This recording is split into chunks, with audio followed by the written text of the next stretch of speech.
a huge Terror fan, and I just went down the whole thing.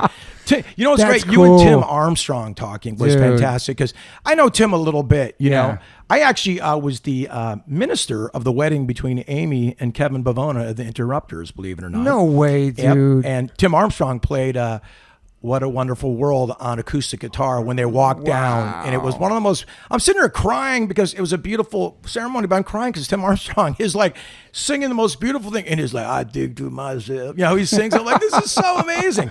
But the way you and Tim have this brohood. I love him. You got an interview out of him that I hadn't really heard from him. Mm-hmm. Laughing, smiling, having fun, guard down, and just clowning, man. It was just really fun to hear. He's been the #1 supporter of the podcast. Like, he told me I should do it. That's why he's like one of the first ones I had on. And he's like, I believe in you. Like, everything. He got my band signed to Epitaph back then. Like, he's fucking... He is just co-signing the Toby Morse game. He's a genius. Yeah, he really is. I think he's a genius songwriter. Super underrated as a songwriter. Super underrated. I mean, I think we all, I guess we all know how great he is, but I'm talking about, you know, just Brian Wilson level. Mm-hmm. I mean, he founded the Interrupters. The Interrupters are really good friends of mine. Okay. Kevin I've known forever, used to be a tech for us. And Justin and Jesse, the Bavonas, actually played shows with Sugar Ray. Oh, it's probably not a Flag Day wave anymore. That's okay, man. That's okay. It's the roots. But the coolest kids in the world, and I was kind of there, and I go, you guys got to leave this band. You don't want to be 40 years old, being in a bus going, where did my life go? Go get an Interrupters. And Amy Interrupter and Kevin met when Amy opened up for Sugar Ray in 2009. So there's a real connection right here. Yeah, a real connection to the Interrupters. I love those guys, the best kids in the world. They're killing it too, man. Killing it, dude. They were supposed to be on that stadium tour with Weezer. Oh, that's right. Fall Out Boy, and I think Green Day. Yeah. Stadium tour from teching from Sugar Ray 8 years ago to opening a stadium tour. Dreams do come true, ladies and gentlemen. And I found out recently that all three brothers went to the same high school my son goes to. It's called Hamilton High. Yeah. It's a music program. Nipsey Hussle went there. It's like, it's cool. A legit musical program that's really effective and curates and nurtures your talent. And I mean that because I've seen it work, and I've seen the Interrupters become the Interrupters because of that Hamilton program. Too many chords around you? No, sorry, I'm just... You know what I want to say to you too? You know, people say like if there's somebody's ugly but they really sound good in the radio, they have a face for radio. You have a great face. You have a face for video, and you have a great face for radio because you have a great voice and you're a handsome guy. So you have the whole package. I'm falling in love, Toby. I don't know what to tell you. My bass player told me today. I told me how he goes, oh my God. He goes, how is your house going to get more handsome when Mark comes there? Oh, please. That guy's a good-looking cat. You kidding me? I remember seeing H2O for the first time in 95. That's how I kind of got turned on to the band. Okay. And we were doing this real bootleg tour of Japan, and you know, it was like a kind of a sketchy guy who we didn't really have a reputable booker, but we wanted to go to Japan. We didn't care. Was it Dogma Productions? Dogma? I don't want to say it was. If you got a relationship with them. I don't. It might have been. We had somebody over there do something bad to us too. It was sketchy. Was it a dude like yup. And this makes sense now because you guys were falling either right behind us or in front of us. It's H2O Hardcore from New York, and I saw you guys. I saw that your bass player like all buff and good looking. I'm like, oh no, man, you guys can steal all the chicks. And you were tatted up back then. Back then. In '95, you know, you and Mike Ness like the only sleeved up dudes back then. Now it's like, you know, it's like fucking I have them. But you know what I'm saying? Back then it was a statement, and I was like, God, these guys from New York, gnarly, and I was just like, I wish I could stuck around to seeing the shows, but that's when I first got turned on to you guys, and I've just been keeping an eye ever since. And the Warped Tour was fun, and you've been killing it, man. I think you said it well before. If you can make a living playing music, you win. Let's not worry about how many records you sell or don't sell. If you do something you love every day, I think a wise man once said, so it wasn't me, but if you do something you love every day, you don't work a day in your life. Yeah. And we've never worked harder in our bands, let's be honest. 100%. But it's something we love. You know, yeah. So. Well, this is man. I'm so excited to have you. I have to introduce you. Yeah, man, we connected, I don't know, during this podcast, and you've been listening and hit me up, and you know, I met you many years ago on the Warped Tour, and I remember you were in H2O basketball jersey. You guys were super humble on the Warped Tour. So, ladies and gentlemen, Please welcome to the podcast, Mr. Mark McGrath. Thank you for being here. Oh, Toby, it is an absolute honor to be here. You know, it's funny, all the people you've been interviewing, Chino, Danny Boy, just all the guys I know, and there's the bridge to the connection to you. So I go, I'm just going to reach out and say hello. No way was I trying to get on the podcast. I know. I was totally trying to get on the podcast. but I was like, Toby, you're doing such a great job. You let people speak, and it's effortless, and it's like you have a real talent at doing this. And I know everybody and their mother are doing podcasts right now, but this is something you're really, really good at. So it's a pleasure to listen to. It's a pleasure to be here. Thank you, man. So you think you're going to listen to this when it comes out? This one? I don't listen to myself. I don't watch myself, and I feel weird. And I go, God, he's got a weird voice. He talks too much. He talks too quickly. He's on coke. The whole thing. That's like that's what I hear every time I'm on an interview because I talk so fast. That's okay. You're high on life, man. I'm so high on life, dude. So let's take it back. Let's take it back. You were born in Hartford, Connecticut. Indeed. This is your life, Mark. I love it. I love it. 1968, Hartford, Connecticut. General Hospital there. Was a huge Hartford Whalers fan back in the day. We'd go to the convention center down there. Remember Brass Bonanza? Yeah. Nick Fotillo was the enforcer. I remember being such a big fan of that because I'm not a fighter or a lover, but I love watching both. Yes. And so I grew up there until I was 8 years old. Okay. And so still have relatives and roots back there. And being born on the East Coast or having sort of a roots-based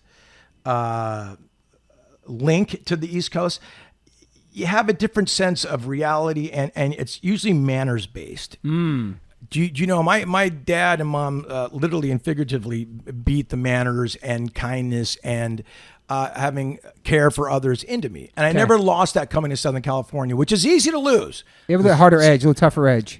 Well, exactly. I mean, you do. I don't. I just have, I have like a soft edge with like a gooey center. You know what I mean?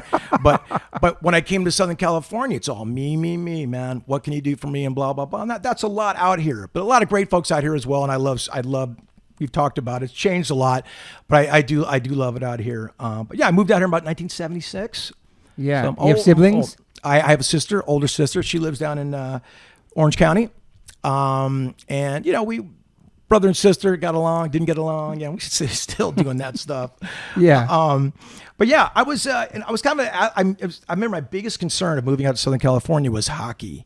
Because I was playing hockey at 5-6 years old back then. And it was my thing. And I loved playing hockey. And my dad goes, listen, dude, there's no hockey in Southern California. There's one club 5 hours away from where we're going to be living. I'm willing to drive you there to play. Wow.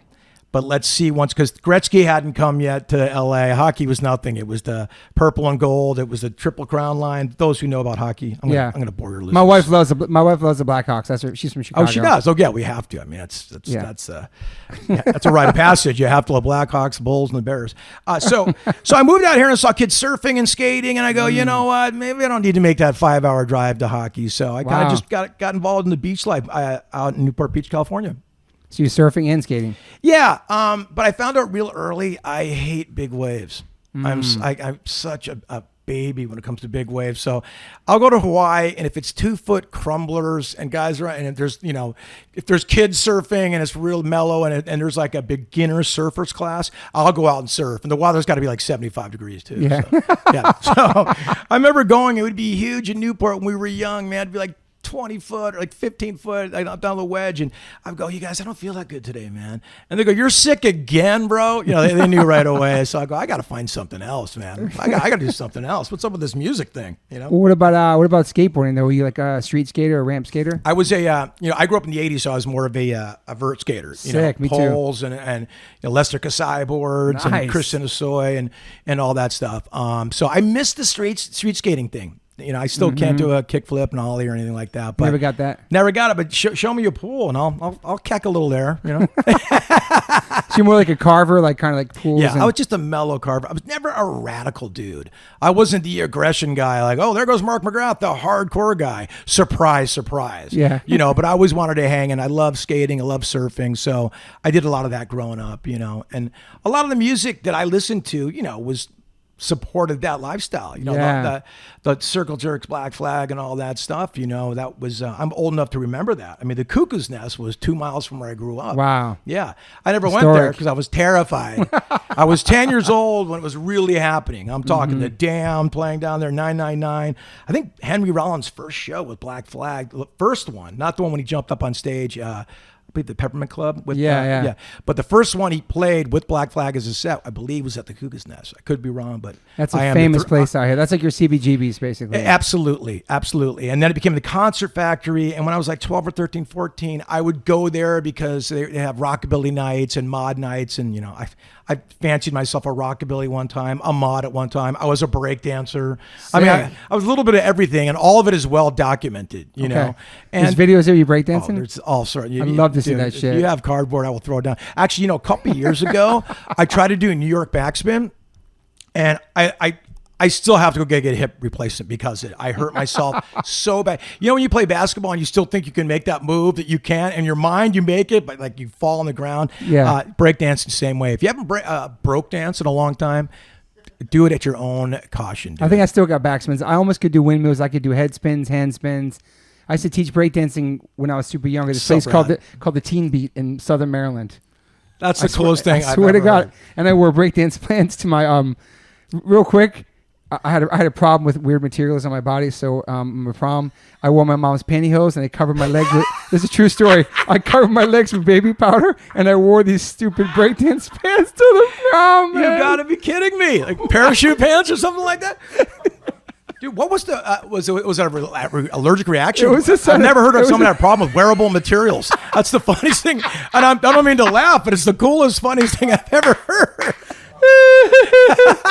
Mom, if you're listening, but baby powder in that pantyhose. It was so weird. Anyway. So weird. I might try that later. Sounds kind of fun, actually. So, dude, I was a hardcore breaker. I loved it. And sick. I was one of the first guys in Orange County that could do windmills. Okay. So, you know, there'd be like crews coming down from, I remember Kryptonite Freeze coming down from the Inland Empire. We were Crown Town crew. Sick. Corona del Mar stands for Crown of the Sea. Ooh. Crown Town crew. Got you. My handle was Yukon Cornelius, straight out of the Rudolph the Red-Nosed Reindeer. Yeah, I was Yukon Cornelius. Yeah, which is such a horrible name because, what's your name, dude? Well, my name is Yukon Cornelius. You know, it's like what didn't flow, wasn't tough, wasn't anything.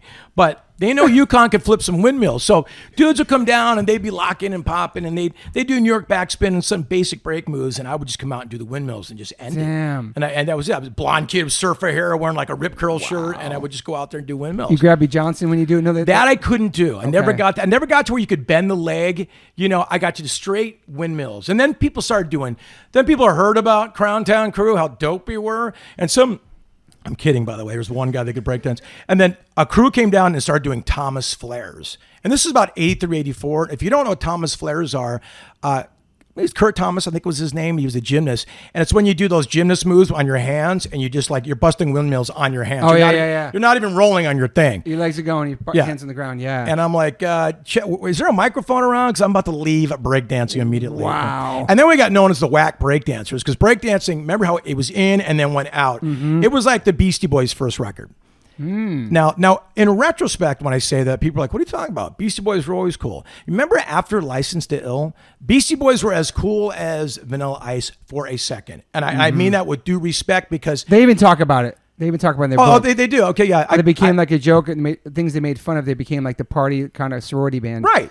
Almost a one-hit wonder. I mean, as blasphemous as that sounds. Yeah. And then Paul's Boutique, the genius, came out. Incredible. And it was a perfect bridge to let them do what they became, the Hall of Fame band that they deserve to be. Yeah. So that's what kind of happened with breakdancing. You know, if you were a breakdancer, and you were like considered lame in my high school. Mm-hmm. So I'm sitting there with my shell toe Adidas's and my Fila tracksuit going, anybody? What are we into now? You know? So, but then it's funny how it all comes back and breaking's huge. And breaking's legit, man. It's a great, I wish I could still throw down, man. But you know, Father Time catches up with every breakdancer. You don't see a lot of gray-haired breakdancers doing Thomas flares. Maybe in New York though, somewhere in New York, the Bronx. Maybe, you're right. You're right about that because they're so legit. They're so tough back there. I would say your name Cornelius sounds like the leader of like the Warriors gang. Totally, dude. Warriors. Warriors. It sounds like a hard ass, like, yeah. You better make it to the West Side Warriors. Oh. You know, it's so funny. To the start of our video Fly, which had Supercat in it, we recreated the DJ from the Warriors. Remember, you better watch out, Warriors, they're coming after you. That's and, right. And was kind of shot in this red light. If you watch the beginning of Fly, okay, we've got a girl. It's actually Supercat doing the beginning of it. I know I'm jumping around, and he's on my list. I'm gonna jump around more than Danny Boy did. I promise you. But I just get excited. I love your energy. I knew you can have the same kind of energy as me. Like we're on this high level of life shit. I don't know. I'm happy to be alive, dude. Yeah. You know what I mean? Yeah. I truly. How was that a culture shock moving from Connecticut to?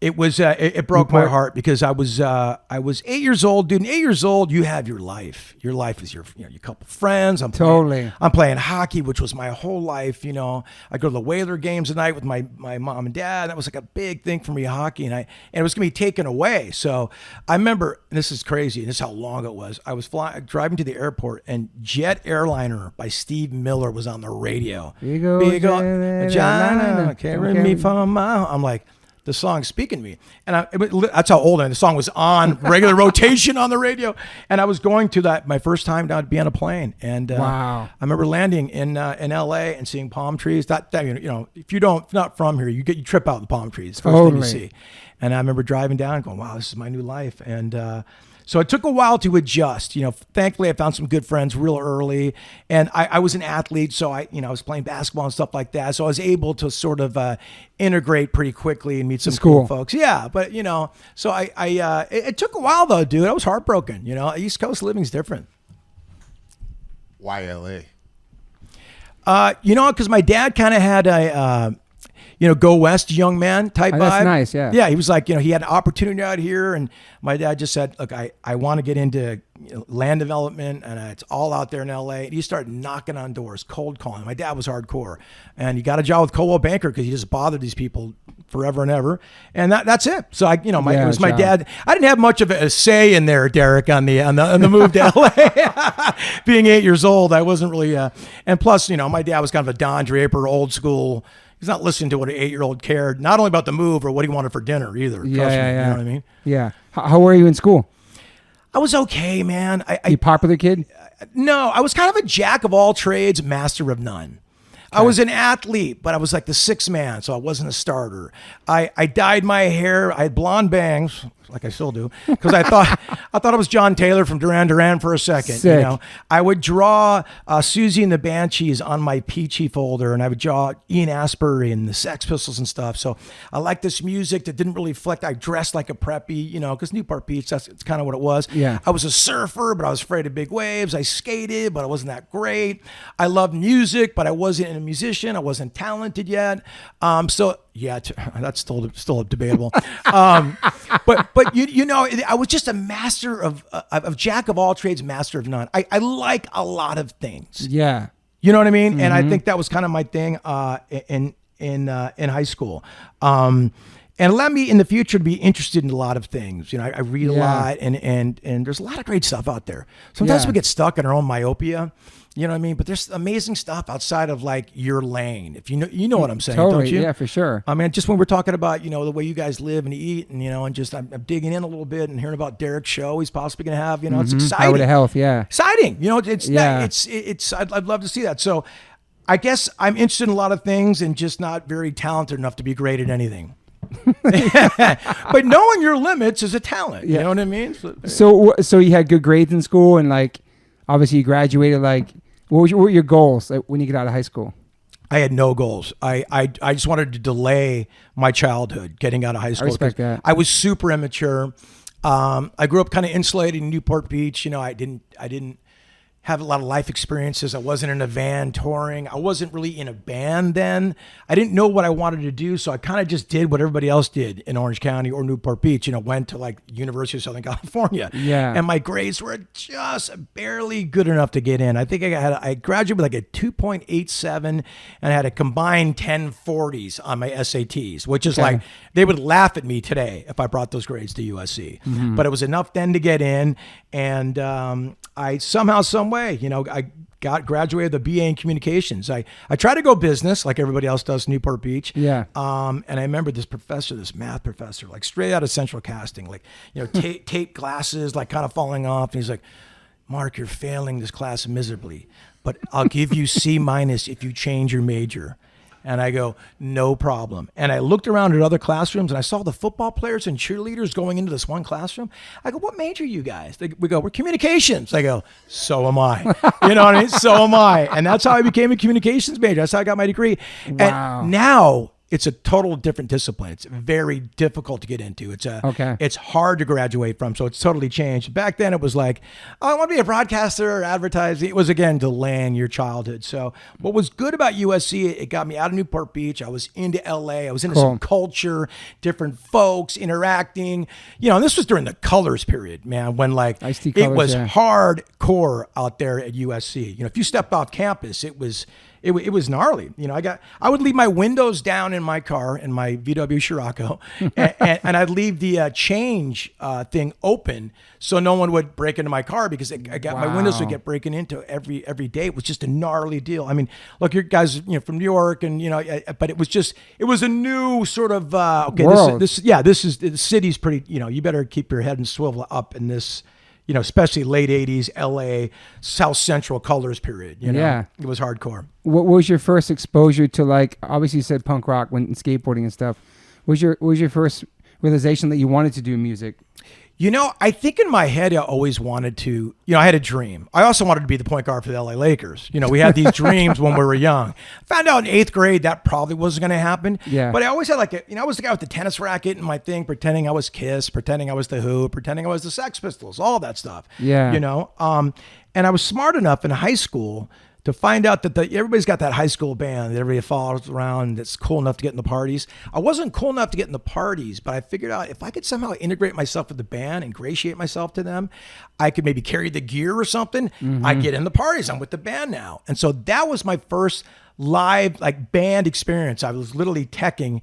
I mean, we called it roadie back then, but we all know we don't call them that. And they're technicians people, and they're the hardest working folks in show business for sure. But so I would literally just roadie for them because I wasn't a technician. I would just move their gear in. I'd get in the parties and hang out and dig the music. The same time I was getting into, I remember in 1979, I heard, I was kind of into I was a disco guy. Okay. I mean, I would love to look back and and create a different narrative about my history to sound cooler. I was so into disco, it was scary. I was Chic, I was Gloria Gaynor, any disco hit, I would just bring it to me. I wasn't into Zeppelin, wasn't into Boston, wasn't into any of that stuff. I remember bringing all my 45s to the school dance once and getting so clowned by everybody when they saw all my disco hits. Damn. And I'm crying with my disco 45s. I remember going, I still love you, disco. But then I remember in '79, my friend McG, still my friend today. McG made a lot of videos in the '90s. Did all the Sugar Ray videos, Smash Mouth videos, Offspring videos, Korn videos. Damn. Pretty fly for a white guy. He ended up directing Charlie's Angels movies. Damn. He did Terminator Salvation. So he's been my best friend for 43 years. He had the Sex Pistols. And so we're sitting in drafting class one day. I'll never forget this. And he goes, dude, listen to this. And he had an orange Walkman. Remember the Walkman with the orange ears on it? You guys probably don't remember. You guys too. So he goes, listen to this. And I heard, fuck this and fuck that. Fuck it all, fucking brat. And I go, are we going to jail right now? What is this? I never heard cussing in it. And he goes, it's the Sex Pistols, dude. It's my brother's. I stole it. It's my brother's tape. And I'm like, whoa. Was it 8-track tape? It was a tape. No, it wasn't an 8-track. Okay. Thanks, bro, for that. No, I did have 8-tracks back then. I remember those. It was on the Victrola motophone. You had to wind. Fuck this and fuck that. Oh shit! We did have 8-tracks. I remember. No, that we shit. did. My mom had that. There's a Never Mind the Bullocks 8-track. Absolutely. So I heard that and went, whoa, little paradigm shift in the brain. Okay. My little fragile eggshell mind was going, this is out there. So it led to me discovering Black Flag, Circle Jerks, all that. And even when I discovered some of the early LA punk, like the Screamers and the Weirdos, the Plugs, Alley Cats, and they were very difficult to find back then. Yeah. You can find anybody. You really had to search and and trade tapes and write to people and go, hey, do you have the Plugs non-released demo? And then it would come to you 7 months later, hopefully. So true. You know, if it ever came. And then I'm like, wow, this is great. And then I started getting the hardcore, like beach bands, if you want to call them, the Black Flag and what became the Circle Jerks kind of came out of Hermosa down there. Yep. TSOL, the Vandals, you know, all these great bands were kind of like becoming the soundtrack to a lifestyle, which eventually became a business in Volcom. Now, I went to school with Richard Wolcott, who started Volcom. Oh, wow. And so he kind of goes, how do we manifest this snowboard, skate, rock energy? And he did it with Volcom, which in conjunction with Vans and the Warped Tour just kind of became a lifestyle. It's true. Let's be honest, Mike Ness was the aesthetic that we all... Ness was walking around with sleeves in 87 going, what? You know what I mean? It's true. So and good hair. Right, always, and great hair. And great hair again. Yes. So. I always say that we see people look like him, that we call them the likeness of Mike Ness. Oh, that's so amazing. There was so many people when he played and he come out, everybody looks just like him at their shows. I am stealing that and giving you no copyright. The likeness of Mike Ness. When we opened up for them on their Heaven and Hell tour, one of the tours in 96, H2O was on the tour, and he watched us the first night and he's like, you know what, y'all are like some like hardcore doo-wop. Yeah. He's like, you got the melodies and stuff. You have these harmonies, but you like hardcore. It was really cool. By the way, is there a bigger compliment you could get from Mike Ness incorporating any kind of 50s reference into your music? I know. I mean, we lived in New York, but we always like loved the West Coast, like Dickies and Slickbacks, and watching all the West Coast movies and all the Suicidal Tendencies. Yeah, of course. That shit. You know, it's. I was talking to, I think Matt Pinfield posted something the other day about City Gardens. Yeah. And I watched the dodocumentary and I go, you know, City Gardens was a lot like the Olympic Auditorium out here in Los Angeles, you know, and with the shows you guys, I saw he posted a lineup of bands that were coming, and it was like GBH and Adolescence and Discharge, and it just looked like every show we saw in 85, 86 out Same here. tours, yeah. Exactly. So it was interesting to see that. The thing I really loved about New York hardcore is you guys kept it alive when crossover happened, meaning crossover, you know, Cro-Mags, everybody started getting a little heavier and stuff, and you know, Metallica and all was kind of becoming one rad thing. Slayer, what became Sepultura, of course, was a rad sort of hybrid of the both. But then I guess these matinees kept happening at CBGB's, and then like, you know, Youth of Today, and Gorilla Biscuits, Gorilla Biscuits, and the Crumb Suckers. They're from Cleveland, right? Crumb Suckers, Crumb Suckers. They're New York. Yeah. So. You made this bridge and let, I guess it was maybe the third wave of hardcore almost, you know, depending on how you look at it. Different generations. And it was fun to watch that, and Sick of It All getting signed to Atlantic, and we were there with Atlantic and Dan. I'm like, this is amazing, you know? You guys just kept it alive. So that energy is just, I mean, you know, you always say it, Toby. It's a way of life, you know?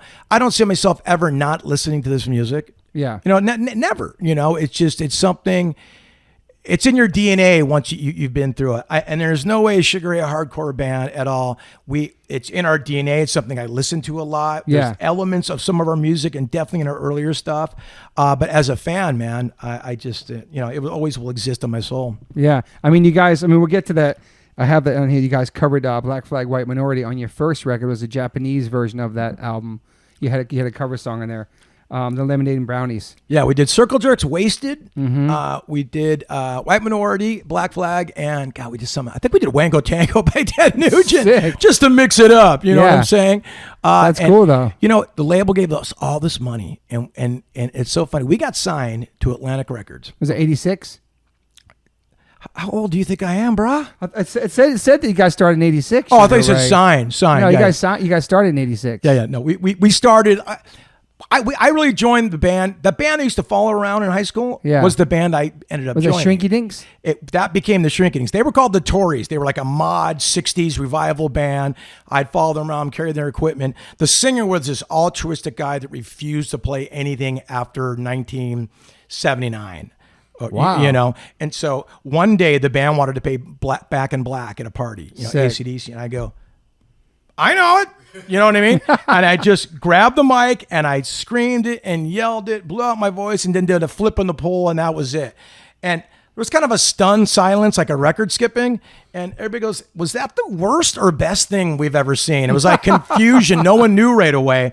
But that put the seed in the rest of the guys. Like, Gotcha. hey, if we get rid of this thing, maybe we can do something else. And at that time, like the late 80s was starting to crack with like Faster Pussycat, Guns N' Roses, LA Guns. They kind of want to change their direction a little bit, you know? Yeah. And that's where I kind of came in. So that became the Shrinking Inks, which is the only band I've ever been in, you know? Ever. Wow, man. But we got signed in 94, and so Atlantic gave us all this money. And the crazy thing is we made a video. My buddy McGee, Yep. who ended up doing all of our videos, Fly, When It's Over, he did Pretty Fly for a White Guy, did Sublime, Santeria, did all these things. Damn. He goes, you guys don't really have any songs. We had 2 original songs. Okay. One was called Lick Me, and the other one was called Caboose. Okay. So we decided to film a video with the most palatable title. Not even the song. Both songs sucked, right? So he goes, your best asset as a band is the visual thing. Okay. And he goes, I will rob Peter to pay Paul to make a video, a 35 millimeter video that looks like it belongs at MTV. He's a real carnival barker, you know, like he's just a great speaker. He'll really makes you believe in yourself. He's an incredible human being. And that's why he became a director. He's really amazing that way. Yeah. We're like, okay, cool. So somehow he got this cameraman and a crew down, and we ended up filming a video and to Caboose, and we put it in a pizza box. And we sent it unsolicited to everybody in the world. One person called back early, Rick Rubin. Wow. Rick Rubin calls back. Saw the pizza box, saw the video. I love it. It's great. Do you guys want to join our street marketing team? We're like, That's great marketing. Holy shit. Yeah. well, we're like, that's really flattering, Rick. We thought you had other ideas for our band that's trying to get a record deal. That's still sick. He was the one that hit. Wow. Insane, man. because he was our guru and still is today. I mean, Rick Rubin is just untouchable for what he's done. Yeah. I mean, it's still doing. And the other was a management team from New York that saw it and said, we believe in you. We see you guys playing Madison Square Garden 5. We're like, yeah, sure. But they believed in us. They didn't have any other acts. And so we signed with them. By the grace of God, they got, one of the guys was riding a train with a guy who came in from work that worked at Atlantic Records, gave the video to him. Wow. He played it for Doug Morris that day. 2 days later, we get a call from Atlantic Records. Sign that band. I don't care what's happening. I don't care what. I need that band. They're what they remind me of why I got into music, for fun. Wow. And this was during the grunge period. Everybody's angry. Yeah, and, dark. You know, down in a hole, and we're like, we just want to surf and party. You know, It's a breath of fresh air for that time. for them it was. And we're going, how do we tell them we only have 2 songs? And forget it. We won't tell them. And this is pre-internet, pre-social media. They didn't know. Yeah. They just believed our thing. We go, yeah, we're huge in San Diego. Because in San Diego, with Casbah Records, there was a scene with Drive Like Jehu, Rocket from the Crypt. And I go, yeah, well, we're a San Diego band. Yeah, totally. So like, oh, great. And so they signed us to this multi-million-dollar record deal, and we're like, oh my God, now we got to make a record. Holy shit. Careful what we asked for. So having fun, we decided to cover like, Black Flag and, just having fun, because we used to play a lot of covers. That's how the band started. Yeah. And we'd go, you know what? We love House of Pain. Let's get their DJ who did Jump Around. Co-produce it, right? To produce the record. Yeah, I saw that. We'll get him, and we'll be House of Pain, and Danny Boy and Everlast will love us, and we're just going to be the greatest thing in the world. Then with all due respect to Lethal, we found out that Muggs produced Jump Around. Yes. Now, Lethal's one of the best producers ever, so it was a happy accident, to run into him. But he would just give us these tracks that were just like hip hop tracks. And we're like, what do we do with these? And so we'd start doing this like, ha, touch the sky. These like Price is Right jingles around them that became part of the Lemonade and Brownies, our first record. So we didn't know what we were doing. We had to learn how to write songs and play our instruments. Yeah. We did everything backwards. We got $1 million record deal and went, oh my God, careful what you ask for. We got to learn how to do this shit. And so you were young too, Ben. And that was like 20s. Like your first record deal, first band, first everything. I made a deal with my dad, and he said, sorry, dude. You see me, I feel like you're stuck in these fucking wires. I just don't want to pull them out. So we can pull this one. I just feel bad for you. I feel like you have the sky tangled in the fucking web of hell over there. You're such a gentleman. You're my guest, man. Thank you, Toby. I appreciate that. I saw Lethal give me produce. anxiety, man. I was going to get OCD with that. So, so Lethal produced it, and it was great because it was the first band he's ever worked with. Yep. He had a studio up in his house, and it was just one giant party making these records and having fun. And, we learned the cold realities, though, of the business back then. In the 90s, the average was 20 bands ever got signed a year. Mm-hmm. Of those 20 bands, Toby, 11 ever released a record. Which means they got shelved, disappeared, whatever happened. Yeah. Of those 11, 3 were successful. Wow. And that's why the economics are so shitty in the record industry, because you got to pay for all the failures, 100%. And I mean, look, it's a bummer. I don't agree with it, but it is what it is. So we just thought, we'll make this one record. We'll have some fun. And maybe we'll see some of the country, never say world. We didn't think we'd get out of America. And we had never toured before. We weren't really a band. Yeah. We were a cover band that played Local parties, that lied our way into this $1 million record deal. Yeah. And we're like, oh my God, we got to figure this thing out. That's McGee did that too. He presented you as like this. Yes. He said he made the video look like you guys were MTV worthy and all that, imagery and all that. Exactly It's true. really cool. The video looks like today you could still play it on MTV. Mm-hmm. It's just, and ironically, it became the template to what videos became because he edited it quickly and there was quick thing, and it Yeah. made no sense. People are like, "What's the storyboard?" We go, "Storyboard? We're just going to shoot cool things we like. I'm going to be ice skating with no shirt on. I'm going to be making out with a bulldog. What do you mean a storyboard? I mean, we're just going to shoot cool things we like, and that is the genius of the innocence of youth." You know, the being naive about the business. Don't anybody out there, don't ever lose that. Don't know too much, man. Keep following your dream, Yeah, it's a great point. So that record came out, and how did it do? You know what it did?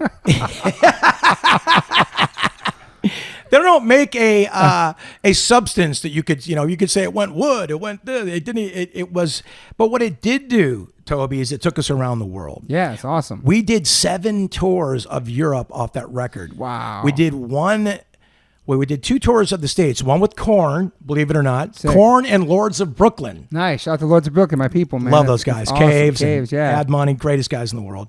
Wow, it's awesome. Our other tour was with Monster Magnet and the Deftones. Wow, dude. Believe it or not, those were our 2 tours in the Bangers. States. Insane, right?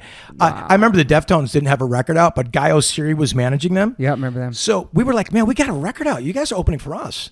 And then Guy Oseary did some magic voodoo, and then guess who was opening for the Deftones that tour? So, Wow. But I got to meet, the whole band, Chi and Chino and Abe and Stefan, all just coolest dudes, and they were on their way up, and it was all exciting and fun, and you could just tell the Deftones were on one. Yeah. They were doing something. They were gonna. You could tell it was gonna take a while, because you had to come to them. They weren't coming to you, but you could tell that was going to be a career band. But we did 7 tours of Europe, and we got to open for the Sex Pistols out there in Europe, which is, dude. I named my son Lydon for a reason. Sex Pistols has changed my life. Kind of going back to that listening to Bodies for the first time. Yeah. And through all that hustle and getting over there, we made a little bit of noise, and the rap rock thing hadn't come yet, but it was coming.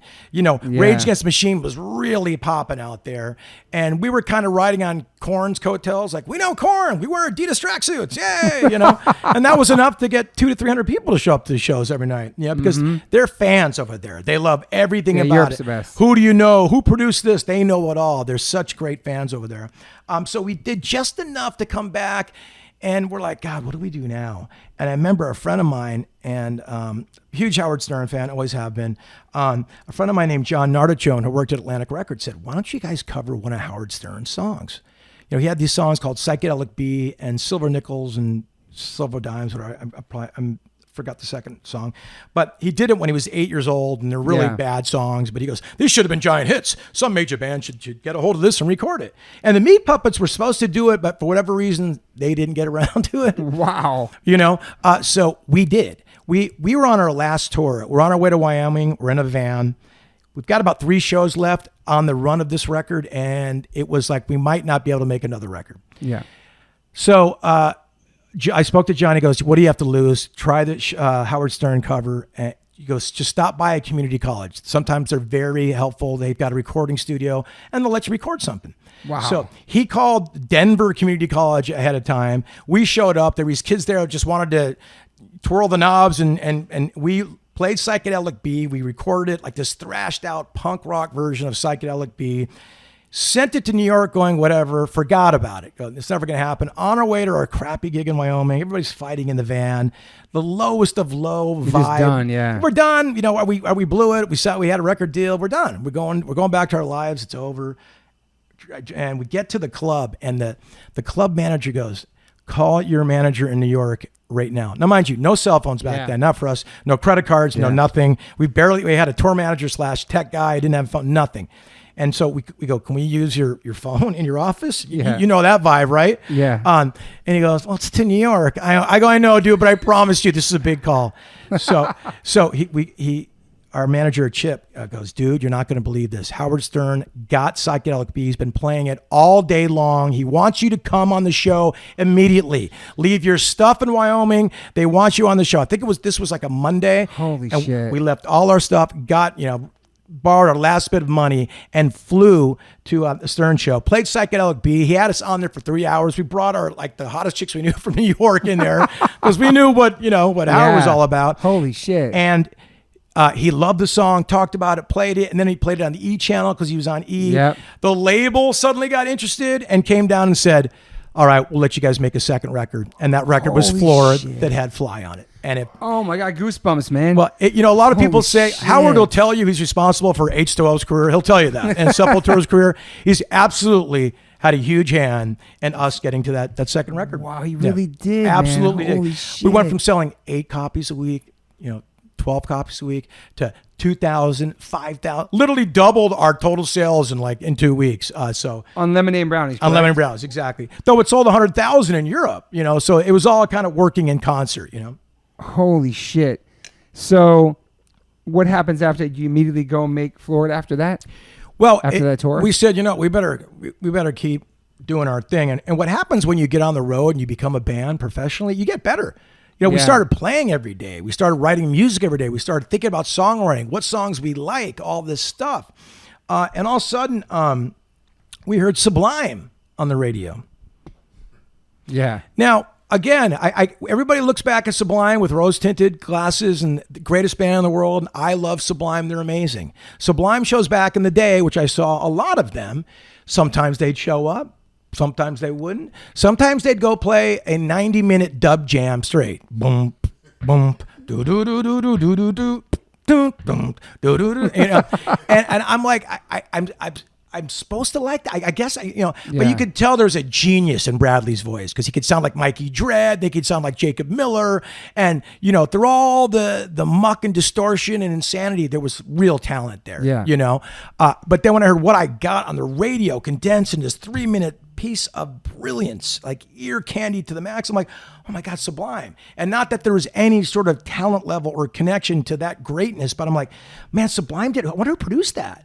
And I figured out it was David Kahn. Okay. And we were mentioning Fishbone earlier, who have some very interesting David Kahn story. Yes. And David Kahn is a taskmaster. And so we needed a producer. We got out of our own way and said, let someone else produce us, who is completely objective, will beat us up when he has to, yell at us, make us cry, all that, because that's what we needed, you know. And we were slowly becoming better songwriters. And when I heard a version of Fly, our drummer came up with the hook, and it was there was no structure, no song there. It was just like, I just want to fly. And I called my friend McGee, go, I'm quitting the band, I'm coming home. And we were making it in New York at the time. We were making it right by Madison Square Garden, this really dingy studio. Damn. And that was dark, and it was another dark period. Even though we were making a second record, we were like, we don't really have anything. And we were trying to be Korn, down-tuning everything, but that wasn't really organic to who we were. And I told McGee, I go, bro, I'm coming home. I'm not vibing. He goes, not dude, vibing this. Finish the song, go back, add some, just try and finish the song. Take another listen. There's something there, I promise you. Again, going back to his cheerleading. He goes, what are you going to do? Come down here. There's nothing here. You're going to come back to LA and do what? They're just to finish this thing. And I got to hand it to him. I did. I went back and I listened to it and I put some verses into it and it just was kind of taking a little bit of shape, And then we thought we had a little something, and we had the nerve to reach out to David Kahn then, because what we heard with What I Got. And he came in and he goes, I don't like anything else, but I like that Fly song. I will work with you guys. Wow. And so then we went, oh my God, thank you by the grace of God. Holy shit. And so we kept on kept on writing songs, getting better at that. And Fly started taking shape, And I remember David said something very interesting when I was about to go record Fly. Now, David Kahn's sitting there in the control room. I'm out there with the headphones on, kind of like I am now. Atlantic Records is in there because people knew this was the song. They all showed up on that day, right? And he goes, Mark, you ready? I go, yeah, David. And he goes, listen, I got some good news and some bad news for you. I go, okay. And being the Irishman that I am, I go, give me the bad news first, okay? He goes, you can't sing. I go, excuse me? I didn't hear that, dude. My earphones. He goes, you can't sing. And I go, man, call me crazy, David, but what could possibly be the good news right now? He goes, I've got this thing called Pro Tools. It's brand new. Oh my God.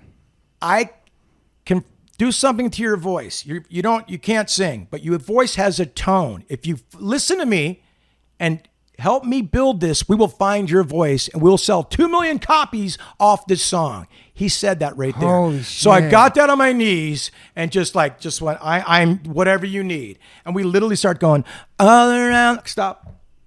All around, and he just started showing me where my voice was. Wow, it was man. because he's such a cerebral, scientific dude. His approach to music is so it's scientific. Yeah. And so he found my voice, which led to Fly, and I'm like, oh, this is great. Holy this shit. is great. And then I go, but it's not done. There's something missing. I think we need like a dance hall artist. I feel like we need like some toasting on this. David, you probably don't know this guy, but I feel like we need like a super cat on this song. He goes, what'd you say? I go, Super Cat. He goes, I signed Super Cat to Columbia. I'll call him right now. Holy shit, Beep, bop, bop, man. boop, boop, boop. Super Cat. Hey, Cat, how you doing? David Kahn. Yeah, I got a song. Send it, blah, blah. Sends it to Cat. Cat goes, I love the vibe. I'm on the song. Holy shit, And then he comes man. out and gets on the song. So it was all these serendipitous, divine interventions that made Fly happen. Yeah. All of these strange things. Our drummer didn't come up with the, Yeah. I'm like a Tiny Tim type vibe happening, man. But if I wouldn't be talking to you. If McGee didn't convince me to go back and finish the song, I wouldn't be talking to you. If Sublime didn't exist with what I got, I wouldn't be. So all these weird little happy accidents happened, and by that we started getting better as songwriters. And every morning came, and someday came, falls apart. Yeah. We got super lucky. But luck has never found me while I was sitting on a couch. It's found me out when I'm doing things. Yeah. You know what I mean? That's one piece of advice I give people. Luck is going to be part of your trip no matter what it is, but you're going to find more of it out your front door. I promise you that. Yeah, I love that. And the one part of that song is like 25 years old. My mom, God bless her soul. Did your mom pass away when you were younger? No. Wow. No, I always wanted to ask you that. And a lot of people are bummed out at me about that lyric. And it made me sad, man, that part of the song. Well, it's supposed to make you sad. Okay, Because it worked. what I didn't know is that because there was 3 main songwriters in Sugar Ray. And someone would write a piece and someone would write the other part, but we wouldn't tell each other what we were writing about. And our drummer went, I just want to fly, was talking about positive things. And I started making dark lyrics and their verses, and that's why they kind of worked. But I stopped telling people what the songs mean because they get so bummed out. So when people go, did your mom die when she was 25? I'm like, no. You were 25, And they go, you're a liar! And they're like, don't want to listen to the song anymore. But where I got that lyric from, Gilbert O'Sullivan has a song called Alone Again, Naturally. Yeah. Remember that song? Yeah. And he goes, it's 65 years old. My mother, God rest her soul. Holy shit. So I went, that's a great lyric. So I went, 25 years old, my mother, God rest her soul. Holy so shit. 25 fit better than any other number, and my mother was still alive. So Were you 25 at the time? no, I was not. Holy I was not. shit, man. I always was not. thought that, man. I know, and I don't mean to bum anybody out or bum anybody, because I know once you put the songs out there, they're yours. I know. And they mean what they mean to you. That's why I don't like to tell people what they mean That's anymore. a great point, too. They're yours. And if you're grateful enough to have an audience, they're your songs. And that's why people ask you, what do you mean there? I That go, really well, that tugs some heartstrings for millions of people, I'm sure, man. well, it was supposed to. It was supposed to. Yeah. I didn't think people would take it so literally because, when Alone Again Naturally, 65, I was 8 years old when I first heard that song. I didn't assume, what I mean? It was a vibe to me. Yeah, interesting. So it was inspired by,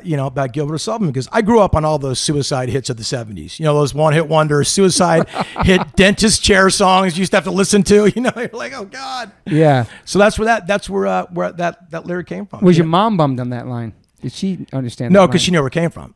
Okay. She's a gigantic music fan. And the greatest thing about the Fly video, and I knew it was going to be at the time, is that all our moms were alive. And I said, it'd be really cool at the end of the video if we hugged all our moms after. Yeah. And we did. Yeah. And there's only one mom still living of all those moms. So it's a moment I'm super grateful that we put in. Yeah. And they didn't want it in the storyboard. Again, it doesn't fit the storyboard. It's going to be too. I go, quiet, Atlantic Records. We're doing this. It means a lot to us. So there was another song, RPM, on there that got played, and also I didn't realize you did Stand and Deliver with Adam Ant. That's sick. Huge neuro fan. I mean, we went back to the John Taylor, Dying My Bangs, and K-Rock out here was. It was everything to people growing up in Southern California. Yeah, played different stuff you wouldn't hear in the K-Rock in New York. Exactly. Believe it or not, Depeche Mode was considered indie and alty and almost college rock, where Depeche Mode could play the Rose Bowl out here. Yeah. They go to Chicago and play the Metro. Yeah, it's true. I mean, imagine them trying to plan for the Rose Bowl. Okay, we got the Rose Bowl in 2 weeks. Now we got to hire 9 trucks. You know what I mean? We've got one van and a trailer right now. Yeah. So K-Rock delivered this amazing staple of Psychedelic Furs, Flesh for Lulu, all that Duran Duran, all the stuff that necessarily became popular post, with the retro in the 80s sort of a nostalgia, but it wasn't popular around the world, but that stuff meant so much to me. And Adam Ant was one of those artists. I just loved Adam Ant. Obviously had a punk rock background, being sort of Malcolm McLaren kind of inspired him what to do. Had his roots in Bow Wow Wow. And I just loved the tribal zone. And I loved it. So we just, again, getting back to a label giving you a lot of money to cover songs. Let's cover Stand and Deliver. Was he on it too or no? No. Okay. He was not on it. And I don't know if he's ever even heard it. You wonder. I mean, listen, he got a nice check every quarter. Sure. And he must have wondered why his thing doubled every quarter. Yeah. So I hope he liked it. I think we did a pretty tried and true version and kept the integrity of it. I hope so, at least. And that record did what? Double platinum? Went double platinum, man. Which is man. Then where I was like, we might be here for a little bit, because the whole time you just feel like a fraud as a musician. I always have. Always felt that I somehow snuck in the back stage and they were going to see I didn't have a pass and kick me out. Once you get, I remember once we got a gold record, where that went gold, and we got it in the hollowed halls of Atlantic Records from Ahmet Erdogan. I'm like, we might be here for a little bit when I got the gold record. At least we're making another record, Yeah. And so when it went double platinum, I'm like, Jesus Christ, now I'm out of debt even. You know what I mean? And Did shit change for you? People recognize you? Did you changed overnight in Orange County? On a Friday, I could walk into any mall. And when MTV added it to heavy rotation on a Friday, there wasn't a mall I couldn't walk in. No one cared. By that Monday, because of the hairdo and all that, it was over. It was a really strange thing to get used to and go through. And there was a point there where, Sugar Ray got pretty big, where it almost got crazy, security and stuff like that. Wow. And I'm really grateful it didn't, because I like my life now. I got a level of celebrity where people go, oh, there's that dude, or there's that douche. It's non-threatening, and I might get a nice table at a restaurant or something, but it's a nice level of celebrity.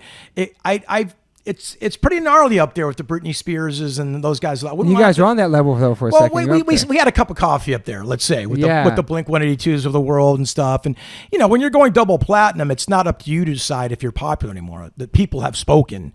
When you have a number one song, the people have spoken. So do you buy your first house off that record? I did. I bought Awesome. and we were all super in debt. None of us could get a credit card because we ruined all our credit. So we had to clean up all our credit. That was great. And then not riding dirty for the first time in 25 years, meaning my insurance is paid up, my registration's on, I got a card that works. It was all these great things. Yeah. Rent was cool. I think I got health insurance for the first time in my adult life since my parents kicked me off theirs, you became an adult, and with that comes the business. Mm-hmm. Now the business is coming in, And are you single there too when you're partying when that's going on? I said, I've been with my girl for we met in 94, but believe me, I did everything to wreck that relationship. We broke up a bunch of times. We started to spend to party and have fun. And I know you've never had a drink in your life. Yeah. God bless. My best friend McGee was like that too.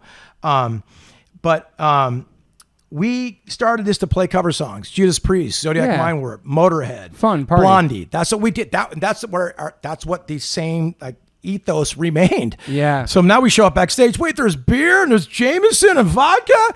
We don't want to be rude. We better drink all this stuff. So listen, we all know this. You don't figure out the road figures you out. Totally.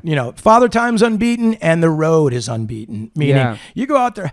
This is a funny story. The first Korn tour we did, they were sponsored by Jägermeister. Oh, Jesus. Good idea right there. Lords of Brooklyn with all their people hanging around, the most tough, gnarly guys with like one eye, toughest crew I've ever seen. Lords of Brooklyn were so gnarly, and all of them would beat your ass too. And then Korn, it was just on some heavy, gnarly stuff right there. And us, Jägermeister decides to put a kegerator of Jägermeister in their dressing room. Damn. That lasted 2 nights. Peter Katzis said, get that thing out of here. I don't care what Jägermeister is playing. Get that out of here. Wow, man. So the point being, like, if you go out there going, I'm going to party, I'm going to do all this, man, you last a couple nights and then you burn out. Or you don't and you quit and you become a casualty of it all. So you kind of got to figure out what your thing is. A, you owe it to the audience. B, you owe it to the band, and C, you owe it to yourself, and it becomes a business and a profession then. So there took a little bit of trial by fire for me to figure that out. Because you want to celebrate your success. Of course I do. Got here to party, double record. I'm doing a lot of coke off that double platinum record immediately. You kidding me? I've been dreaming my whole life about this. So you were wilding out for a little while. Yeah. Wait, now for more than a little while. Okay. It took me a long time to figure. There's a reason why I didn't have kids till I was 42. Believe that. Yeah, it's hard to grow up when you're in that because you're living your dream and you can do whatever you want. You make your own rules. You're your own boss. You know what I mean? You get to this fucking live and we're big kids. Men are such big kids still, but it's so true. And I used to pay people to take care of me. So I wasn't in a position to take care of anybody else, and we flexed it, we used it, we enjoyed it, you know what I mean? We had a great time doing it, and I don't regret it. There's things I regret, but I don't regret the whole thing. We had a good time, and I'm glad we learned how to do it. I'm super grateful. These songs we wrote, I'm super grateful. And thank you to everybody out there listening. I know it's kind of crazy I'm on this podcast, but I'm grateful to be here. And those that are listening that maybe the song puts a smile on your face, like Toby mentioned earlier. I'm just so happy these songs mean something to people. And all these years later, I can still make a living playing music and doing something I love. And I know it sounds cliched, but it's only cliched because it's said by the people who get to do it. I can't articulate the feeling because it's a dream. It's a good point. How do you say how can you, it's colors, it's rainbows, it's unicorns. Yeah. So I'm just so grateful. These songs mean something to somebody. And if you see me playing the Zucchini Fest and you smell churros cooking, no, I'm the happiest fucker around. Yeah. The happiest dude. Yeah. Even though my band took a different lane, than it started out in, it's a very comfortable lane. I'm super grateful for it. I want to go on record that you're the first guy I seen rocking black wife beaters. You were rocking the black wife beater tank top back then. Hardcore, I'm dude. saying nobody was. Hardcore. And you were shirtless a lot too, though. Early years, I would pack for Europe. I wouldn't even bring a shirt. But believe me, there's a reason why I'm not shirtless today. No shirt, no service though. Too back then. No shirt, no shoes. Yeah, no you used to rock the black wife beaters. Yep. The fucking no shirt. The Adidas shorts. Remember those Adidas sweats that they made into shorts? And where'd the Rolex thing come from? Your tattoo. What inspired that? You love Rolex? I love Rolex watches. Okay, I lied. Right Not now. a jewelry guy. I'm not even a watch guy. I love Rolexes. Okay. Period. So I never thought in a million years I'd ever be able to afford one. Yeah. So someone bet me $100 I wouldn't get a Rolex watch tattoo. I wouldn't get a Rolex watch tattoo. Yeah. And I go, I'll absolutely get a Rolex watch tattoo. So I went in there, got the tattoo. And I go, give me $100. And the guy gave me $100. I go, killer. Tattoo guy goes, $100, please. I just went. So I love it. I don't know if Rolex loves it, but did you ever do a collab with them or anything back then? With Rolex? Yeah, business. I don't think they're super stoked on, and they must be now. I mean, I got that too in 93, I think. So I don't think they were like going, let's roll with the tattoo crowd back then. Like Travis got Cadillac. He loves Cadillacs. Yeah, which is it's a love thing. Yeah. And I just love the Rolex. I also thought too, it'd be the only one I'd ever own. You get it? Because I own that tattoo. Yeah. So I thought, well, at least if someone goes, you have a Rolex, I'd be, And how many Rolexes you have now? I have 2. Okay. I have 2. Did you have a bigger collection back then? No, I didn't. I was never a things guy. One thing you learn when you have money is like, okay, what am I? What kind of guy? Yeah. Am I the guy that changes with the seasons when Gucci fall collection comes out? Here's the fall, here's the spring. You try and rock that for a second, then you figure, oh God, I wore the flower Gucci shirt. Now some guy's clowning me like Ben Baller or something because I've got the shout out to Ben Baller. Yeah, I love Ben, by the way. Known him forever. I've got the spring collection 2008 on, and he'd be the guy that'd call me on it. You know what I mean? It's like, okay, I don't want to play that game. And then I got a Mercedes and lower with low pros. I got everything, and I didn't really. You feel going like, through different things, trying different things. I was you're trying. buying. I was when you first get money, this is what rich people do. This is what I'm supposed to do. Luckily I did buy a house. That was one smart thing I did. Yeah. But then I thought I don't need stuff. I went back to the Dickies and house shoes and hell yeah, and shirt and V-necks, and yeah. I do like a nice watch, and but that's it. Never been a jewelry guy. Never got the chains or anything like that. And I think you rocked V-necks back in the day too. I've always rocked V-necks. I'm talking high school. Before people rocking V-necks too. Oh, always been the V-neck guy. Yeah, always V-necks and the tank tops, man. It was just for some reason, dude. I was young and good looking once, man. Believe it. Oh yeah, I got that written down here too. With so much talk, but you got 1998 sexiest rock star for People magazine. I don't want to brag. Do you have that framed? I don't want to brag. Is that framed in your crib anywhere? I do not. Okay. You know what? I'm not look at me guy. If you walked into my house, you wouldn't know I lived there. Okay. I love that. I'm grateful. I mean, it was a fun thing to do. I took a lot of shit from everybody for that. But when someone calls you up and go, hey man, do you want to be People magazine? So you say no. I mean, Dude, this is sick. a promotional business, That's a it big is deal. funny to say 98 though. It's like I'm People magazine sexiest guy in 1975. You know what I mean? Well, the thing is, dude, if you hang your hat on that, this is where it gets dangerous. You start feeling yourself. Well, go sexy guy. Look at that. But a career has never been, wow, you're still so sexy. You can't ride that. It was fun to do, and people were kind. It was grateful, and people liked it, and fans liked it, and it was fun. I took a lot of shit from everybody, and my band destroyed me. But it's not something you can hang your hat on in a career. It's a part of my history, fun thing, and you move on. I mean, look, I did Candy's ads. I've done all sorts of well-documented, things that are, they're questionable. But still. With your ass hanging out in the Candy's ad, you know what I'm saying? And maybe. But that's when it's good. I don't know how hardcore that is, bro. That's when it's good to have a lady to keep you in check, though. Yeah. A lady that really knows you. Well, she's also like, go get that bag, dude. Exactly, you know what I mean? exactly. She's like, you kidding me? She'll tell you if it's corny or not. She'll be straight up and tell you. You know what I mean? She will tell me, and I'll still do it because that's just me. You know what I mean? She'll check me, but I'll still do it. She's smarter and cooler than I am for sure. So you guys toured on that floor record for a while. So Fly hits, and you go on that. Touring that for a long time. Yeah, and it was funny. The first real tour we did was the Warped Tour. That was like the first real. This tour lasts a while. We've got our own bus. That's 97. Yeah, 97 Warped Tour. It's legit, and all these great bands were on it. So that was the first. That's when the ride started taking off. And I was telling you earlier, Kevin Lyman does not play. We weren't on a stage. There's like 4 stages on the Warped Tour. We were on the stage that drives to the venue.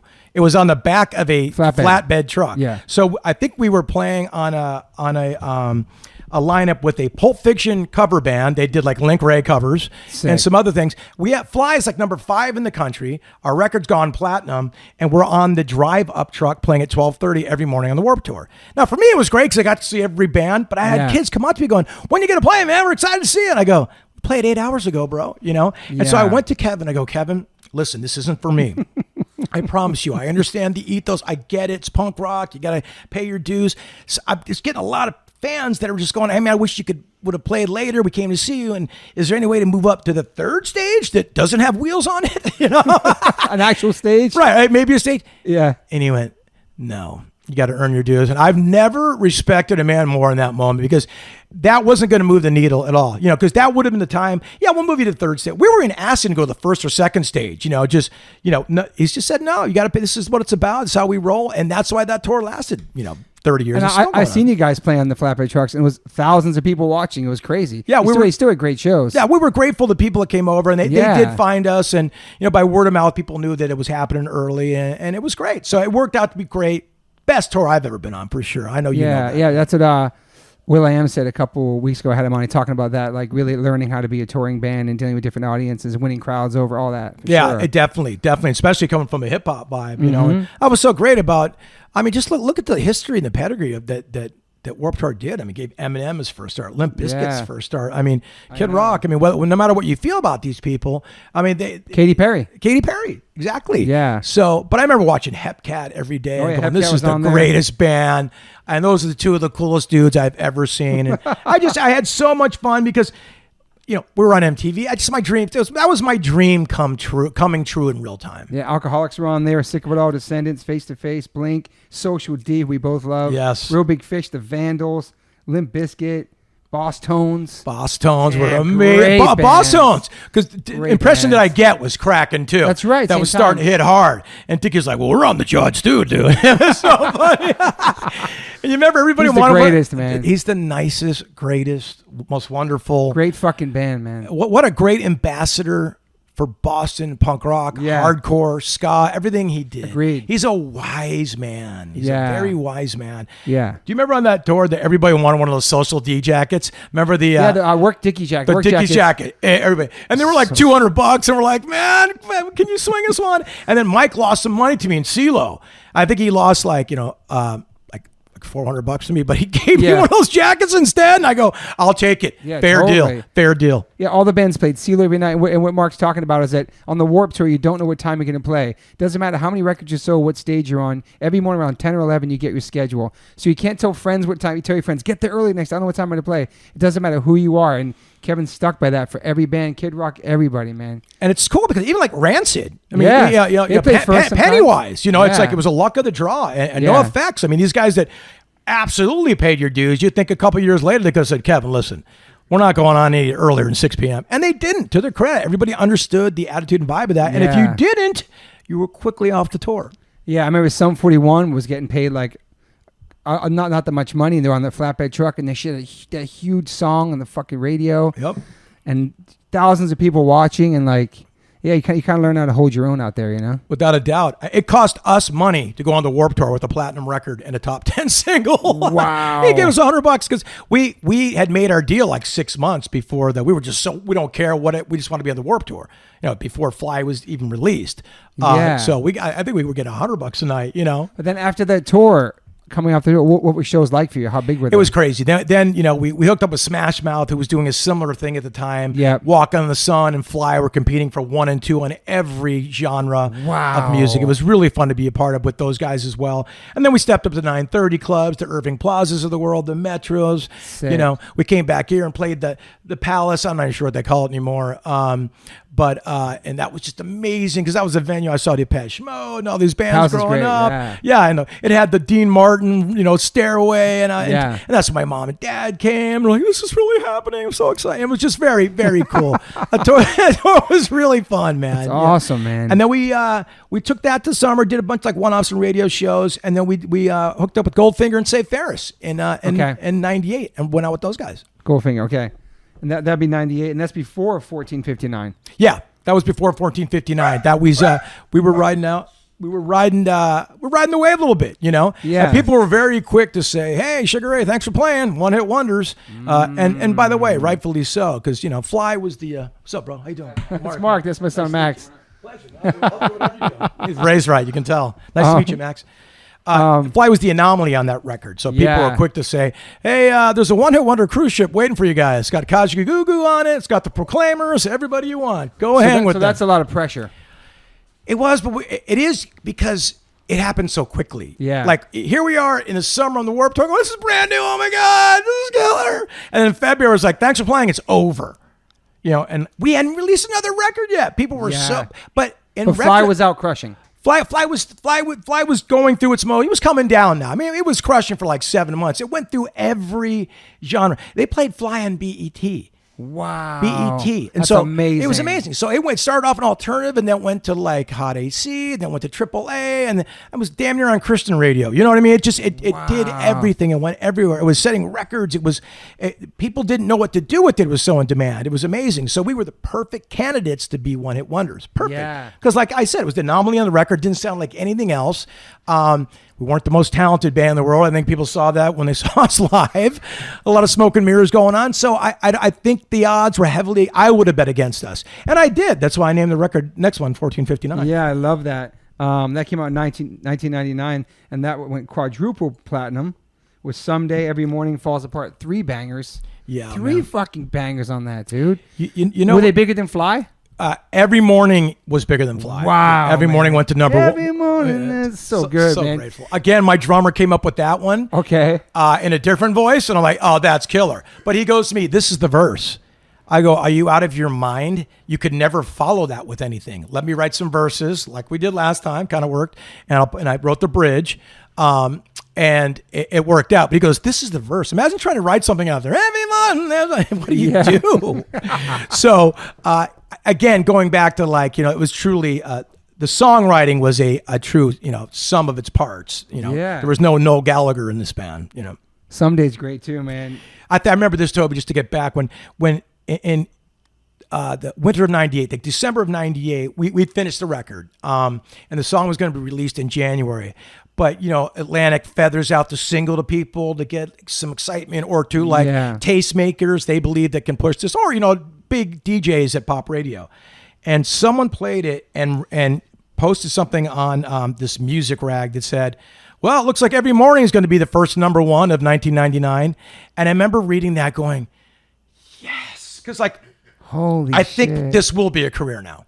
Because you can have, it's funny. I remember McGee, again, my best friend McGee and I talking in the 80s about music and going, what do you think? How many records do you think it have to sell to never have to work again if you're in a band? We both went double platinum. We agreed on that. It'd be double platinum, because the Black Crowes are double platinum then. And the bands you probably never have to work again. We both agreed on that. And then Ford went double platinum. And then we quickly realized that might not happen. And when Every Morning, this real guy, there's a real player in the radio business, said looks like we found our first number one of 99. It was almost the happiest I've ever been, because I knew it was going to be a career then. Yeah, it's not the Sophomore Jinxes, that's the third record. Yeah, right. So it's Someday, and Every Morning was big, and then Falls Apart. Yeah, Every Morning was number one. Apart. I've been listening to songs for all week because then you're coming. Sorry, Toby. No, I love it. It makes me smile. And they bring me back to the memories of those times. Because I listen to all types of music. Yeah, me too. But they make you, the song just make you smile. You know what I mean? I appreciate super that. Positive, man. That was the vibe we were writing them, and. People hear the word nostalgia and bands try to run from them because they think their career is over. No. Sugar Ray deals in nostalgia, bro. We write new songs all the time. If you want to hear those, they're available. But we know exactly why we're here and why we're still here and overpaid and underworked. Believe me. So you're going to hear them like you want to hear them. And if we can put a smile on your face, Toby Morse, we've done our job. Yeah, definitely. So you guys toured on that record? That was a big one. That was a big one. We did a lot of touring on that. First tour was with Everlast on that one. On a solo record. Everlast. Wow, great record. And he came out with What It's Like. And he was another guy that people were like, thanks for playing, Everlast. Everlast is writing acoustic songs now? Good luck with that. And we all thought Killed it, man. And destroyed. And it was fun to be a part of that because Everlast is part of the family, Great having record. worked with Lethal and all that, known him forever. So we got to work with him with What It's Like and Every Morning, trading number ones and twos while we were on that tour. Man. It was so much fun. And a band called the Two Skinny Jays opened up. I know that name. They're from New York, Jersey area. They came out like astronaut costumes and they were kind of a novelty thing, but wrote really great songs. It's a shame they never got beyond the novelty, but that's what happens when you wear astronaut suits and and astronaut helmets out there. But Everlast insisted they be on the tour, and what Everlast wants, Everlast gets. Yeah. And that was a really, really fun tour. To see him coming back, his record went triple platinum. It did. That's and right. We were so happy because we're going to be around a while. It was just great vibes. Then after that tour, this is the tour that almost killed me and a lot of people. We went on the MTV Campus Invasion tour with the band Orgy. Oh shit! I remember Orgy. Orgy. They talk about a band that lived down to their name. I mean, that band was they were on some next level partying shit. I mean, these dudes would come out in the morning with makeup and leather, and Jay Gordon, lead singer's 6'5". He'd wear high heel boots anyway, and wow, it'd be like seeing the New York Dolls come out of their van 1975 after a tour of the States, just ragged and if they even slept at all. And these supermodels would just be coming in and out of their bus all the time, and that tour was just debauchery at its fun. All we did was play college campuses. I mean, all we did. Man. It was insane. And then we but went. There's no cell phones back then. Oh, dude. I've heard you talk about that before, and yeah. Even though we might even be here. Even though we filmed a lot of our stuff, we were on some Jackass stuff, and we all kind of were. I mean, Jackass hit a nerve. We were all kind of filming each other doing stupid stuff. I'm sure you were too. Some Europe stuff, and you've just been out 7 weeks, and you've lost your mind in the bottom lounge, and you decide to put pizza somewhere it shouldn't be, then eat it. You know what I mean? There might be film of that somewhere.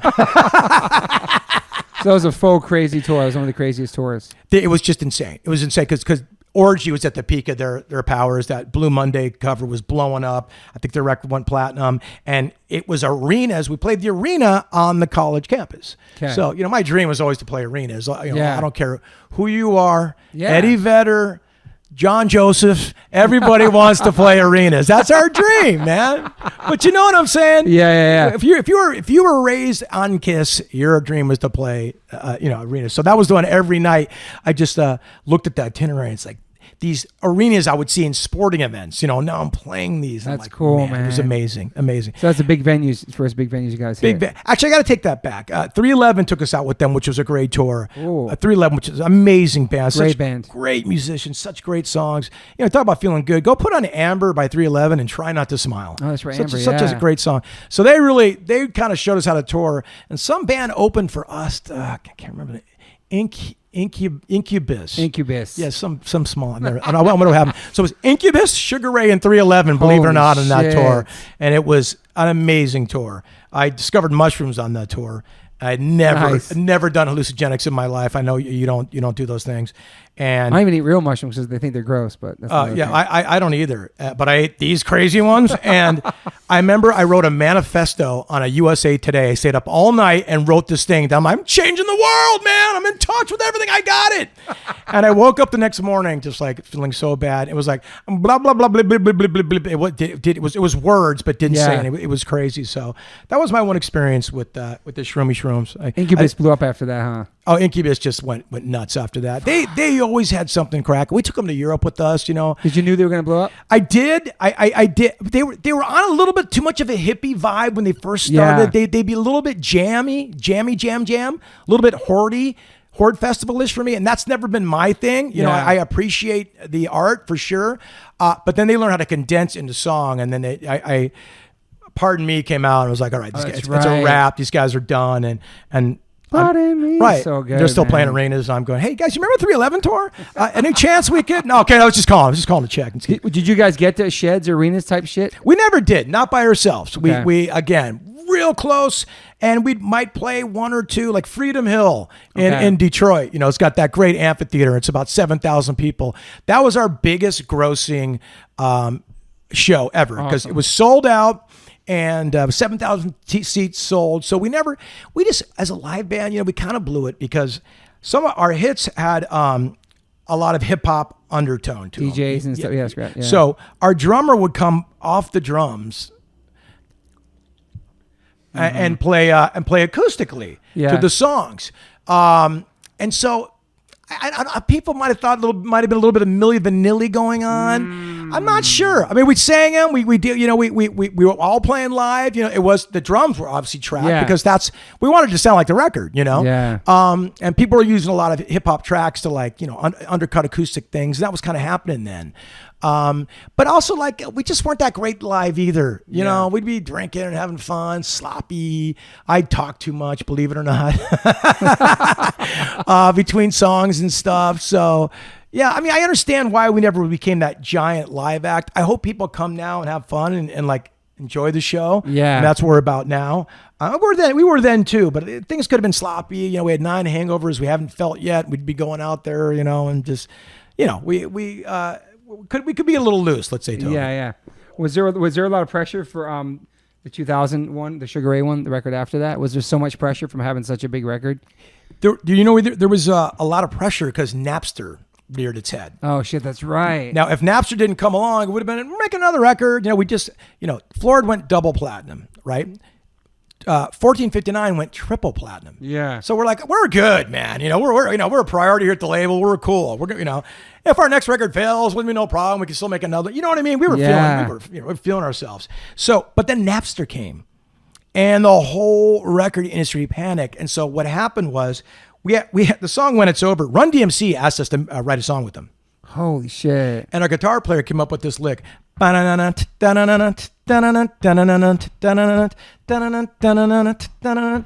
When It's Over, Wow. And I go, no, we're not giving that to Run DMC. We're keeping that one for ourselves. So I knew we had that for the self-titled, and I go, this sounds like a hit to me. It feels like the other ones felt. Yeah. So I felt pretty strong about it, but it was a little bit rushed because we were feeling the pressure of getting product out because the labels could see what was coming. Yeah. And then the next record, In Pursuit of Leisure, after that was completely written under those panic terms. We need a record out immediately, blah, blah, blah, blah. And it was songs half done, not ready to go. So so When It's Over was big, and that record charted number 6 on Billboard. Yeah, it was our biggest charting record. It did eventually go platinum, which is great. When It's Over was another top 10 song. We got to play, check this out, we got to play the finals, the NBA finals. Shout out to my Lakers. Wow. NBA finals, Lakers were playing Philly, game 5, okay? And beyond, Destiny's Child had played the night before, and one of the girls wore a Lakers jersey, and one of them wore a Sixers jersey, just to be nonpartisan, and hey, we're Destiny's Child. Mm-hmm. Booed mercilessly by the Philly crowd. Holy Booed shit. mercilessly. Now, I thank the LA Lakers on the liner notes for this record coming out. Okay. The self-titled one. AM radio is calling all day going, Sugar Ray, they're LA fans, they're Laker fans, let's boo the living ass out of them. And we're going in there to play halftime. Lakers are up by 18 at this point, and we're about to play a song called When It's Over. Damn, man. Holy shit. And I'll never forget the owner of the Sixers at the time. Man, his name is escaping me. He's like this rah-rah dude, really cool guy. It's killing me. Anyway, the owner of the Sixers at the time, I just saw Iverson, the documentary too. I was hoping his name would come to me. Forgive me. Anyway, people at home are screaming at the. No, I was trying to think about what it could be. I know nothing about basketball. The Jordan doc was sick, though. It was unbelievable, right? God. Right. Derek, you look up, you got it. Okay. Anyway, he came out before we played and said, listen, these guys are personal friends of mine. I invited them here to perform, and I want you Philly crowd to give them the warm reception they deserve. They came here to perform for you.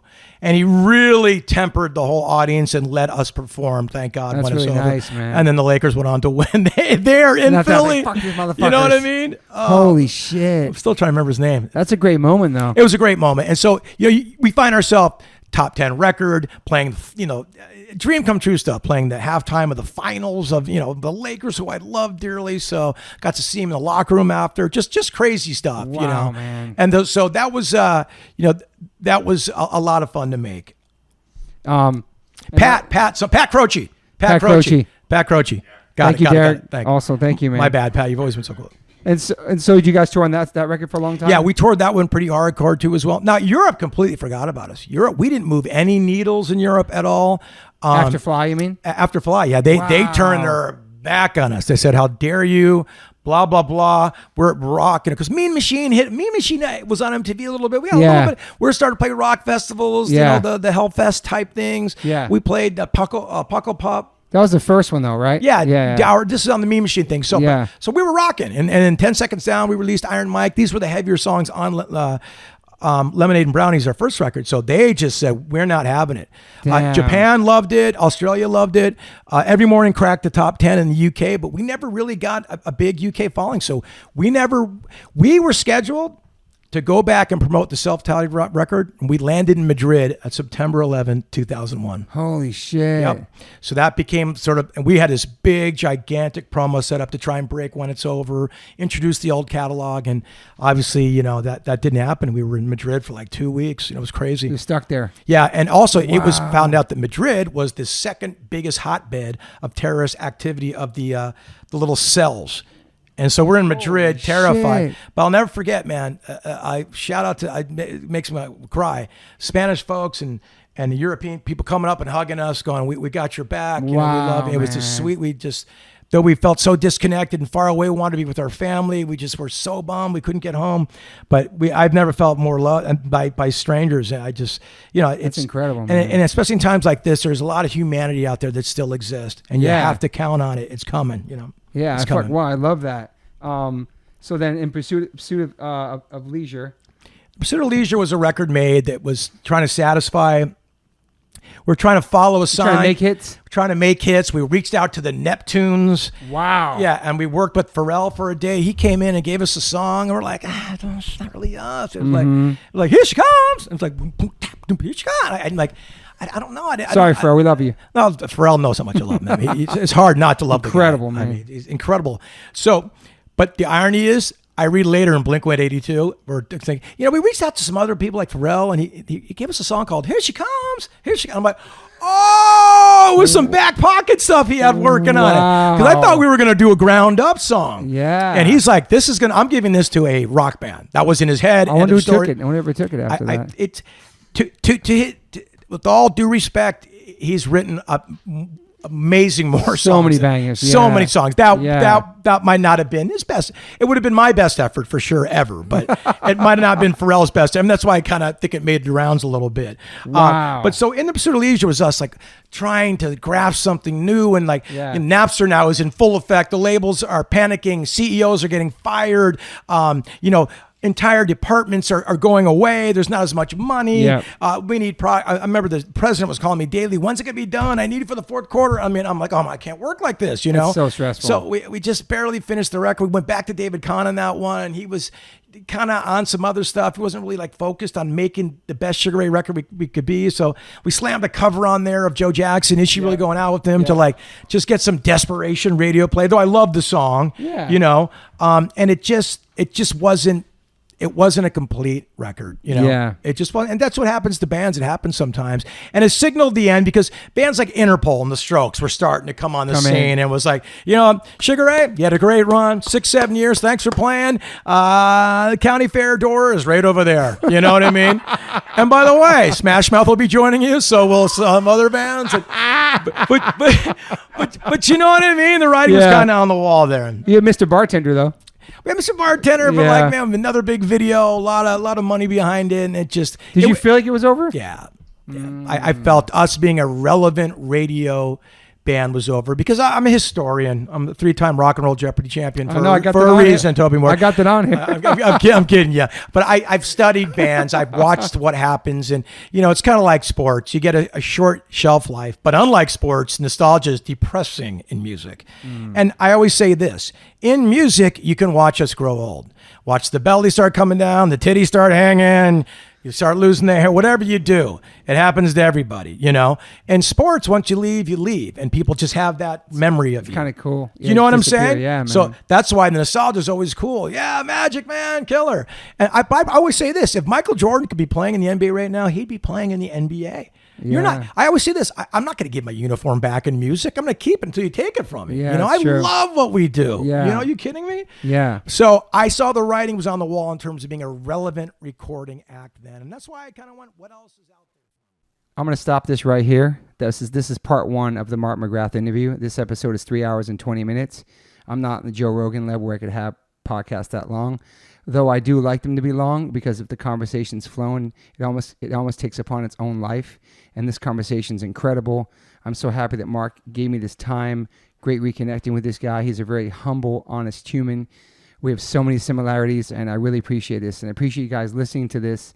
Part 2 is insane. Not only is it another hour and a half next week, but I actually added another 25 minutes. I called him up because I forgot to ask him about him and Madonna supposedly dating. It's a great, great episode. Hope you guys check in next week for that. I wanted to split this up because it is very long. Rappaport always told me that an hour and 20, hour and 15 is like long as possible. I disagree with that, as you can tell, because sometimes they just go and they flow. But one thing you did tell me to do is stay consistent. Once you pick a day, stick with that day because your subscribers look forward to that day. So I picked Monday. I appreciate you guys checking in every Monday, listening to this podcast. It means a lot to me. It's grown very fast over the past year. Like I said, I do it out my kitchen. My man Joe Beige in North Carolina, he does my editing. And I appreciate the support and you guys subscribing and spreading the word about this. It means a lot to me. I have a lot of great guests coming, a lot of great episodes coming out. So stay tuned. And yeah, next week's part 2 with Mark McGrath.